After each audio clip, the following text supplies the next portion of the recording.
안녕하세요. 수학을 가르치는 김경준입니다. 오늘은 2025년 휘문고등학교 1학년 학생들이 본 첫 시험이죠. 1학년 1학기 중간고사 수학 과목에 대해서 분석을 해보려고 합니다. 우리 학부모님들께서도 이 첫 시험, 첫 수학 시험이 어떻게 출제됐는지, 또 예상 등급 컷이 어느 정도로 잡힐 것인지, 난이도는 어땠는지, 전년도와 비교해서 달라진 점은 무엇인지 등등 궁금해하실 거로 예상이 되는데요. 한 문제 한 문제 문제들을 주요 문항들을 살펴보면서 중요한 포인트들을 함께 짚어보려고 제가 자료를 준비했습니다. 함께 살펴보기 앞서서 우리 학생들이 또 그동안 2달 가량 되는 시간 동안에 열심히 준비한 이 시험 치르느라 또 생각보다 어렵게 출제가 됐는데 또 어려운 시험을 꿋꿋이 치르느라 고생한 학생들에게 격려의 박수를 드리고 싶습니다. 남은 국어 과목까지 열심히 시험을 잘 마무리하시기를 응원하겠습니다. 제 소개를 하면서 본격적으로 내용을 살펴보겠습니다. 저는 개념 상상에서 수학을 가르치는 김경준이고요. 서울대학교 수학교육과에서 학사와 석사를 받았습니다. 목차는 다음과 같습니다. 먼저 중간고사 총평을 5가지의 포인트로 나눠서 함께 내용을 살펴볼 거고요. 그렇다면 기말고사를 어떻게 대비해야 하는가에 대해서 두 번째로 살펴보겠습니다. 먼저 이 첫 시험에 대해서 어떻게 출제가 됐는지, 난이도는 어땠는지, 또 소스는 어디서 출제가 됐는지를 분석해 본 내용을 함께 준비해 봤는데요. 휘문고는 아시다시피 1번부터 10번까지는 객관식, 11번부터 20번까지는 주관식, 단답형 주관식 문제로 출제가 되었습니다. 기존까지는 10번 근처, 20번 근처가 난이도가 가장 어려운 문제들이 출제가 되었었는데요. 이번 시험은 1번부터 대략 14번에서 15번까지는 평이한 문제가 남았고요. 평이하다라는 게 쉽다라는 건 아니고 난이도가 상 정도 되는 킬러 문제들이 10번 때는 없었고요. 뒤에 15번부터 대략 20번까지 어려운 주관식 문제가 5개로 구성된 시험이었습니다. 그러니까 난이도가 높은 문제가 5개 정도가 됐기 때문에 예상하다시피 최상위권 학생들에게는 뒤에서 이제 킬러 문제도 살펴보겠지만 답을 내는 데는 그렇게 많이 까다로운 문제는 없었습니다. 그래서 최상위권 학생들은 이 문제를 그렇게 어렵다라고 느껴지지는 않았을 것으로 예상을 하고요. 대신에 상위권 학생이나 아니면 중상위권 학생, 중위권 학생들에게는 체감 난이도가 훨씬 더 높아진 시험이 아닐까 싶습니다. 난이도가 높은 문제가 5문제 정도 나왔기 때문에 굉장히 까다로웠던 시험이다라고 보시면 되겠습니다. 준킬러 문제는 주로 교육청 기출 변형이라든가 아니면 과거 휘문고나 아니면 여타 학교에서 나왔던 문제들에서 출제가 됐고요. 킬러 문항은 휘문 스타일의 자작 문항이 출제가 되었습니다. 이 문제의 구성을 보고 또 주변의 학생들이 실제로 치룬 데이터들을 대략적으로 표본 조사를 해보면 1등급을 조심스럽게 2개 내지 3개 틀린 학생들이 5등급제 내신에서 1등급을 받지 않을까 싶고요. 그래서 가장 어려운 3문제를 틀렸다라고 가정했을 때 점수가 대략 82점 정도, 83점 정도로 잡히는데요. 그래서 1등급 예상 컷은 80점 초중반이 아닐까라고 예상이 됩니다. 2등급 예상 컷은요, 5등급제에서 2등급이 대략 34%의 학생들, 휘문에서는 100등에서 한 110등, 120등까지의 학생들이 2등급을 받게 될 텐데요.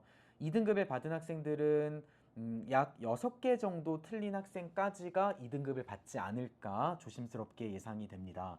6개 틀리면 어려운 6개를 틀리면 68점 정도가 나오는데요. 그래서 60점 후반대에서 70점 초반 사이에서 2등급 컷이 잡히지 않을까라고 생각이 됩니다. 결과는 나와 봐야지 정확한 정보는 알 것인데 대략적으로 궁금해 하실 우리 학부모님들을 위해서 제가 생각하는 1등급 예상컷, 2등급 예상컷을 준비해 봤고요. 참고용으로만 받아들여 주시면 되겠습니다. 자, 그렇다면 조금 더 자세히 이 문제들을 살펴보면서 5가지의 포인트로 2025 첫 시험을 분석해 보려고 하는데요. 첫 번째 포인트는 중에서 상난이도의 문제들은 교육청 기출 변형 문제들이 다수 출제가 되었습니다.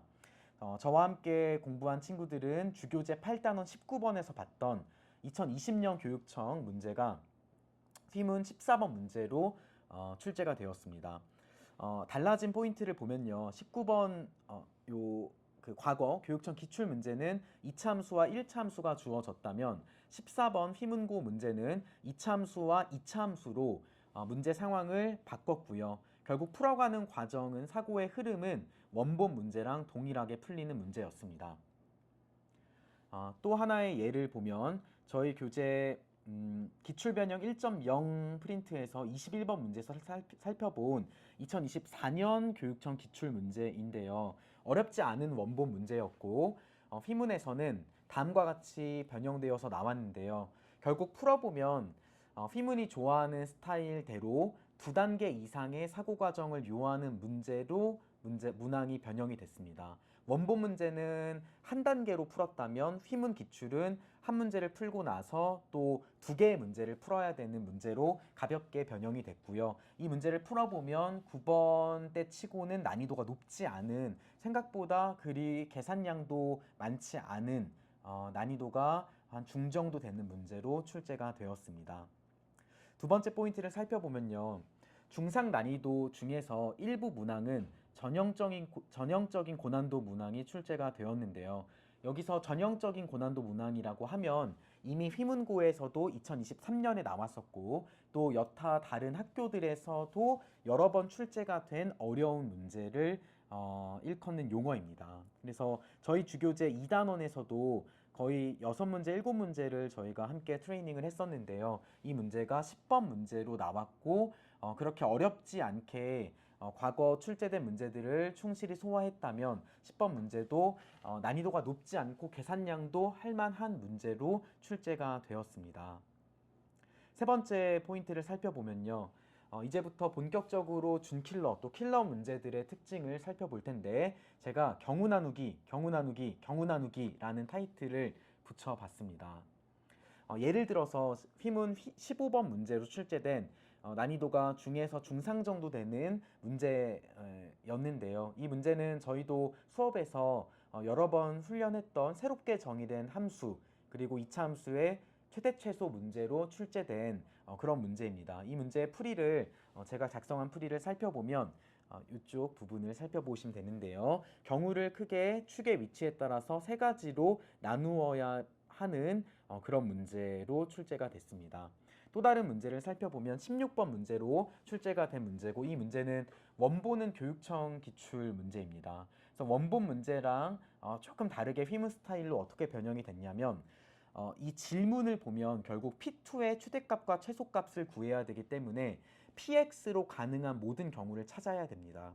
제가 작성한 풀이를 살펴보면 이 부분을 주목해 주시면요. 결국 경우를 3가지에서 크게 4가지 정도까지 나누어야지만 답이 나오는 그런 구조의 문제가 출제가 됐습니다.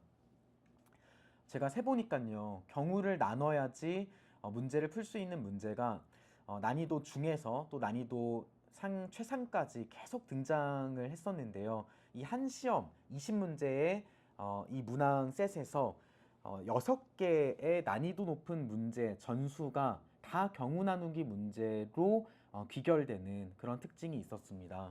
그래서 이 부분은 휘문이 좋아하는 그런 이제 특징이고요. 이게 어려운 문제를 내기 위해서 또 수학을 잘하는 학생들을 변별하기 위해서 탁월한 하나의 아이디어를 캐치해서 푸는 것이 아니라 결국에는 아무리 수학을 잘하는 친구들일지라도 경우를 꼼꼼하게 나누어서 풀어야지만 답이 나오는 그런 류의 문항이 6문제가 난이도 높은 문제에서는 모두 다 볼 수 있었다. 이렇게 생각을 해주시면 되겠습니다.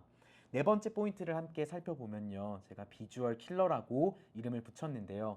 먼저 18번 문제로 출제된 문제를 살펴보면요. 숫자만 보더라도 88, 9, 420, 180 굉장히 크고 복잡해 보이는 그런 숫자들이 등장한 3차식이 나왔습니다. 이 문제를 풀려면 결국 3차식을 인수분해해야 되기 때문에 우리는 조립제법을 시도할 수밖에 없고, 조립제법을 시도하기 위해서는 상수항의 약수들의 뿔마뿔마를 붙여서 0이 되는 값을 찾아야 됩니다. 이걸 찾는데 상수항을 보면 180k제곱 k 빼기 12가 나와 있는데요.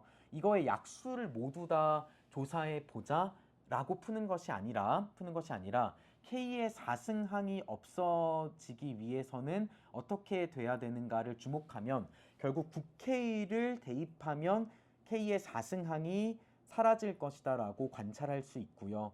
9K를 대입해 보면 요리조리 계산을 하고 나면 결국에는 0이 됨을 찾을 수 있습니다. 그래서 1라운드에서 9K를 집어넣어서 조립제법을 완성해 보면 주어진 3차식이 다음과 같이 9K, 20, 그리고 12K 빼기 K제곱으로 인수분해가 되는 것을 살펴볼 수 있고, 이제 2라운드로 넘어오게 됩니다. 1라운드도 고됐는데요. 2라운드도 생각보다 답을 정확히 내기는 쉽지는 않았습니다. 크게 이등변 삼각형이 돼야 되기 때문에 세 개의 수 중에서 둘둘둘 같은 세 가지 경우로 나누어서 K값을 살펴보고요. 그리고 양수가 돼야 되기 때문에 0은 제외하면 K값이 크게 4개가 나오게 됩니다. 이 넷 중에서 마지막에 이 삼각형이 될 조건, 삼각부등식이라고 불리는 이 삼각부등식으로 필터링을 하면 K가 10은 하나는 탈락이 됩니다. 그래서 결국에는 3개의 K값을 더해서 9를 곱한 65의 값이 답으로 나오게 되는 그런 어려운 문제로 18번이 나왔고요. 또 비주얼 킬러를 담당하는 19번 문제를 살펴보면 19번은 어려운 문제로 그간 출제가 되어온 자리였습니다. 그 자리에 피문에서 대략 2년에서 3년 정도는 도형 문제가 1학기 중간고사에서는 나오지 않았었거든요. 그 도형 문제가 어려운 자리에 정팔각형이 나왔다. 그러면 학생들은 체감적으로 당연히 어려울 것이다 라고 체감 난이도가 급상승하는 효과가 있었을 것으로 보여집니다. 근데 이 문제는 비주얼은 킬러인데요. 결국 풀어보면 제가 쓴 풀이를 살펴보면요. AQ와 BP를 XY로 두고 나서 문자 2개니까 주어진 조건 2개를 통해서 구하라고 하는 부피 X세제곱 빼기 Y세제곱을 구하면 끝나는 문제입니다. 그래서 생각만큼 비주얼은 킬러였지만 실상은 그렇게 까다로운 문제는 아니었다라고 보여집니다. 네, 그래서 정리해보면 비주얼이 복잡한 숫자, 여전히 휘문이 모든 해에서 거의 숫자가 복잡한 숫자의 문제를 내고 있는데, 이번 해에도 여전히 비주얼이 복잡한 숫자가 18번에서 등장을 했고, 19번에는 그동안 약 3년 동안에 안 나오던 도형 문제가 남았습니다. 그래서 이 도형 문제는 저희 학생들과 함께 이 시험을 함께 준비하면서는 저도 강조했던 부분입니다. 피문에서 도형 문제가 안 나왔지만 나올 수 있다. 여러 학교에서 나왔기 때문에 이 도형 문제가 이차함수 최대 최소 문제로, 그리고 이와 같이 다항식에 연산하는 문제로 나올 수 있기 때문에 철저히 대비해야 된다라고 강조했던 포인트가 있었고, 그 부분이 19번도 마찬가지고, 또 앞선 문제에서도 이차함수 도형 문제로 최대 최소 활용 문제로 문제가 또 출제가 되었습니다. 마지막 포인트를 살펴보면요. 진짜 킬러 문제는 제가 생각할 때 이 20번 마지막 한 문제가 가장 어려운 문제가 아니었나 라고 생각을 합니다. 먼저 문제의 줄수는 3줄 정도밖에 안 되기 때문에 문제는 굉장히 덩치는 작지만 이 문제를 자세히 살펴보면 굉장히 따질 것이 많고 조사할 게 많은 문제였습니다. 그런데 이 문제를 풀어가는 학생들을 아마도 이 문제를 맞춘 학생들은 다음과 같이 문제를 풀지 않았을까라고 생각이 됩니다. 제가 작성한 풀이를 함께 살펴보면요. 먼저 조사를 해야 되는데요. 좌변에서 항이 4개나 있습니다. 이 4개의 항 중에서 루트 2i가 있는 두 번째 항, 그리고 세 번째, 네 번째 항을 각각 조사를 해보면 이게 보니까 패턴이 나오게 되고요. 그리고 무엇보다 박스 위에서 질문을 a제곱, b제곱, c제곱, d제곱의 합의 최대를 묻고 있다. 라는 것에 착안을 하면 이건 질문을 강조하고 있는 것이거든요. 그래서 이 a제곱, b제곱, c제곱, d제곱이 언제 최대가 될까에 주목해서 조사한 바를 살펴보면 결국 a가 아니라 b, c, d의 최대한 큰 숫자가 배치되어야 한다라는 것을 캐치할 수 있습니다. 그래서 B가 가장 큰 수부터 경우를 나누어서 살펴보면 B가 12, 18은 될 수가 모순이 발생하기 때문에 될 수가 없고요. B가 6인 경우에 C와 D가 큰 수를 배치하면 C와 D가 모두 2인 경우가 있고 A가 가장 작은 숫자 1인 경우를 배치하게 되면 이 경우에서 최대값 45가 도출이 되게 됩니다. 휘문 스타일의 자작 킬러 문제로 보이고요. 이 문제를 해결할 때 모든 경우를 꼼꼼하게 세는 것이 아니라 개연적으로 이렇지 않을까? 이게 이때 정답이 되지 않을까? 무엇보다 질문에 주목해서 정답은 B가 가장 클 때 나오지 않을까? C와 D가 언제 가장 커질 수 있을까를 주목해서 문제를 대략적으로 개연적으로 풀어간 친구들이 20번을 50분이라는 짧은 시간 안에 맞췄을 것으로 생각을 합니다. 참 난이도가 작년보다 올라갔던 시험이었는데요. 마지막으로 총평을 마무리하면서 이제 앞으로 있을 기말고사 대비를 어떻게 할 것인지를 정리하며 마무리를 지을까 합니다. 이 기말고사와 중간고사가 합산해서 다시 말씀드리지만 등급이 결정됩니다. 중간고사가 작년보다 까다롭게 출제가 되었고 앞서 말씀드린 것처럼 1등급 컷은 대략 3개 정도 틀린 학생들까지로 1등급 컷이 잡히지 않을까라고 조심스럽게 예측이 되는데요.